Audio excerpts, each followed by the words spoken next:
What's up, my fans? Finally, I'm back again, bringing you some Pokemon content. Decided to hop into SPL mid-season because, you know, I was just getting tired of seeing these average players making these average plays. And you know, my good friend Gandhi, he always used to say, "Be the change you want to see in the world." So, you know, I took it upon myself. I thought, instead of complaining about it, why don't I hop in and show these newbies how it's done? So, you know, I thought that's what I'd do, and luckily, loads of teams were scrabbling for me. Everyone wanted Afro to come and save them, but Raiders ended up getting me, even. Raiders is full of fans, let me tell you. I love the Raiders, just all my fans are there, and I'm just glad I could join them, because, I mean, they had Newbury playing our youth for them before, so, I mean, that's what I need to say for you to understand the sort of situation they were in. But now I'm here, I'm bringing the confidence, and I'm gonna bring the wins as well. But enough talk is cheap, and I'm a rich man, so so let's get into it. Alright, let me run you through my team real quick. We got Luna Dance, Cress, we've got Swords Dance, Bomb Snow, Stealth Rock, Rhyperior, Life 4, Peleolist, Defog, Physically Defensive Golbat, and then Subpass Durant. So turn 1, he leads off with the Alamomola. I lead off with the Helios. Seeing it's advantageous for me, I'm just going to Volt Switch, ease momentum. But then here I got a little worried, because as you can see, that Volt Switch didn't do too much, which means he's running a special defensive spread, which means he's running Miracle. I was pretty certain of this, which basically means I need to sacrifice a Pokemon, which isn't good for me. So basically, I'm going to learn a Pokemon turn 2, down 6-5 already against Stool. I ended up sacking Golbat. Really, everything on my team was important. Golbat was important for defogging away T-Spikes that his Weezing most certainly carries, and checking Whimsicott and Gerda, but I ended up sacking it just because everything was useful, including that, but I thought it was the least useful. If I was going to win, I needed everything else in the team.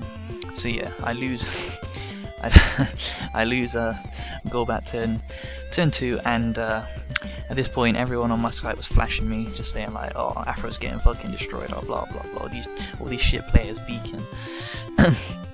And so, you know, I thought I might say something, but I'm not. No, hold your tongue. I'll let my plays do the talking, and you'll see that for yourself. And then we got new breed over here talking fucking battle. Look how fucking happy he is. He was praying for my loss. You don't understand how much Kevin wants to see me lose. Anyway, back to the match.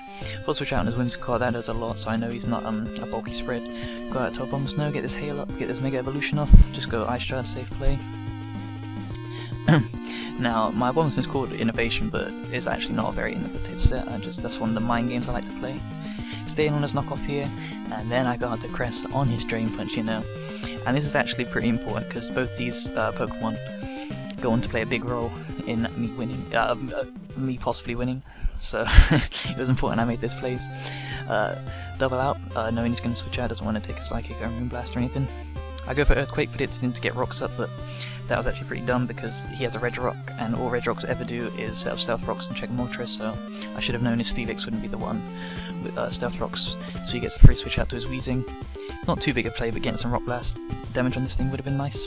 He actually misses Wisp here, which at the time I thought, oh, it doesn't matter that much, but Prez is actually in for quite a lot of turns throughout the match, so that might have been a bit more important than I initially thought, but nothing I can do about it. I predict him to switch out, go for the Hidden Power Fire. I've run a fair bit of special attack investment, but that's still doing nothing, so he must be especially defensive. And seeing his Regirock is a Stealth Rocker, I will assume, you can assume that this is a Curse Rest set, which it does turn out to be. He rests. I go out to Durant here just to try and get a possible sub pass up whilst he's sleeping, but he switches out to Regirock, which is that's just as good for me. I don't want to reveal sub yet, just click Iron Head, see what his initial switch into this is. He sacks Gerda, which is nice, because a lot of my team was weak to Knock Off and Drain Punch. And then I sub down here as he goes to Sludge Bomb. I was hoping he wouldn't have Flamethrower so I could stay behind here and just Iron Head, but as you'll see, he does have Flamethrower, but that also means that he doesn't have Pain Split, so the only way he's going to be able to heal is with Alamomola passing him Wishes. Switch out to Rhyperior here. Durant actually puts in, and a Bomb Snow can put in a lot of work versus his team if I get Weezing Beacon, so that's what I'm trying to really focus on at the moment, is setting up for a Bomb Snow sweep. gives the wish. I was praying for a crit on that earthquake. Unfortunately, it doesn't happen because if Alamola goes down, I basically win the game straight away. But obviously, you can't rely on that. Double out to Helios here, predicting protect or switch out. Either one was fine, just to get some momentum. He goes out to Red Rock. I'll make my way back to Durant. Just click an Iron Head because again, he's not really, he's pretty weak to this, and I don't think he wants to throw Steelix because if I have superpower, then he's missing one of his key sweepers. Fortunately, I miss, so now I'm forced back out to Rhyperior, but I hard wall this Weezing, so it's not too difficult to take it on and whittle it down with Rock Blast. I just skip these next turns because it's just me Rock Blasting. Eventually he goes out to Red Rock. I felt like predicting this because he was getting whittled a bit too much, but I didn't want to risk just earthquaking in case he wanted to stay in. And now he gets his rocks up, and again, obviously my defog is dead, so these houses are here to stay, and it's going to be slowly whittling down my team. He goes out to Alamola, he's going to protect, yeah, just storm me out a bit more. With the T-spikes up, this is going to be kind of difficult to break through Alamola because protect, regenerate, a wish can stall out a lot of my team. I switch out to Heliolisk here because just in case it worked to Scald, even though that wouldn't have been the best play, but just in case, just get some dry skin recovery. And as you can see, these T-spikes just and the protect just taking so much health off of my team. Go for the Volt Switch here. I know it's not going to kill, but I can I could go for the T-Bolt and probably kill him, but if I go for T-Bolt and stay in, then I die to Poison and Life Orb, whereas I can possibly Loon Dance this back up with Cress if I manage to Volt Switch out here, which I do. And now here, here's the play where he makes a pretty massive mistake. He goes for Miracle instead of Wish. Now people were calling this a choke, and to be fair, it was a choke. And people always say, oh Afro, you only win because your opponent chokes, and I mean, do you think that's a coincidence that all my opponents choke? No, no, no. You see, that's me playing the mind game, always playing the mind games, even not in the battle. Think back to my prediction post. I said, I'm not predicting a win, I'm guaranteeing a win. Now imagine your spirit, imagine you're in Spirit's shoes, and you got the advantage, things are looking up, and you remember that post. My opponent guaranteed a win. He's got to have something up his sleeve. That's when the sweat started dripping down the forehead. Ooh, gonna have to dab that, dab that. So now he's sitting there thinking about, oh, what could he have, what could he have? And then whilst he's doing that, the timer just ticks down, before he realised he's just got to click any button. He just clicks Miracle instead of Wish, you see. I mean, I can't guarantee that's what happened, but I mean, it's pretty likely with my mind games. They just, I mean, not too many people have the pleasure of playing me, but you'll understand. If you ever get into the Pokemon boxing ring against me, you'll understand.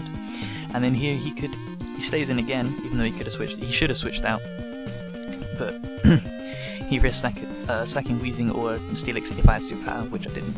He probably should have went out to Steelix though, just to scout and get some Regenerator. So that was like 2 bad plays in a row, really. So, but I'm not going to complain. Just go out to Cress here. Again, just clicking HP Fire. I actually don't have a Psychic type move, that's why I'm not ever going for it. I mean, I make good predictions obviously, but I don't actually have a Psychic type move. Just whittling this down. I'm just whittling down to force him to rest as soon as he wakes up, so then I can go out to Durant and get a substitute up. And he does indeed wake up and rest straight away, which I'm glad, because obviously he didn't want to risk me critting or something if he were to curse. So now I got Durant out. You see, the thing I don't understand about him not ever going out to Durant to check this is the fact that he'll stay in now, even though he doesn't have Sleep Talk. If I did have superpower, I could have easily 3-hit KO'd him, but I don't. But he decided to stay in, so I'm not really sure. I guess he can't really. Actually, I don't know. No, I don't know why he did that. Anyway, I get the Baton Pass off to Mega Bombs now, and now I'm just going to start setting up Swords Dances.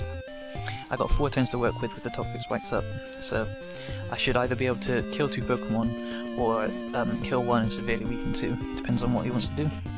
Either Weezing with the Ice Shard, there's going to be a 2-hit KO. And obviously he's not going to want to save this. So down his Weezing goes. So now he's got Steelix and Whimsicott left.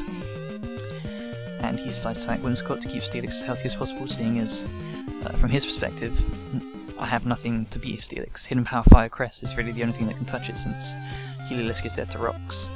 But that's why we build innovative sets out here. It's not really that innovative, honestly, but still. Yeah, he's cursing up because he wants to win this game. He goes to the heavy slam. He sees his 2-hit KO. Now that I saw his 2-hit KO, I knew he was going to heavy slam again, so I take this opportunity to Lunar Dance up to my Helios because he is within range for Focus Blast to kill now. And now basically the whole game comes down to whether I can hit this Focus Blast or not. And do I hit it? Of course I fucking hit it. My name is Afro Smash. And the bond I have on my Pokemon goes unmatched. So there we go. There's the SPL Week 1 win. As you can see, Spirit didn't actually say GG back to me, which was possibly due because they were angry about the loss. But another possible reason is because the manager, Ray Scarface, decided to publicly berate them instead of talking to them in private or in team chat. So yeah, shout out to Ray Scarface for being an amazing manager. Just wanted to get that out there. Love you, Ray. Anyway, so, thanks for listening and peace.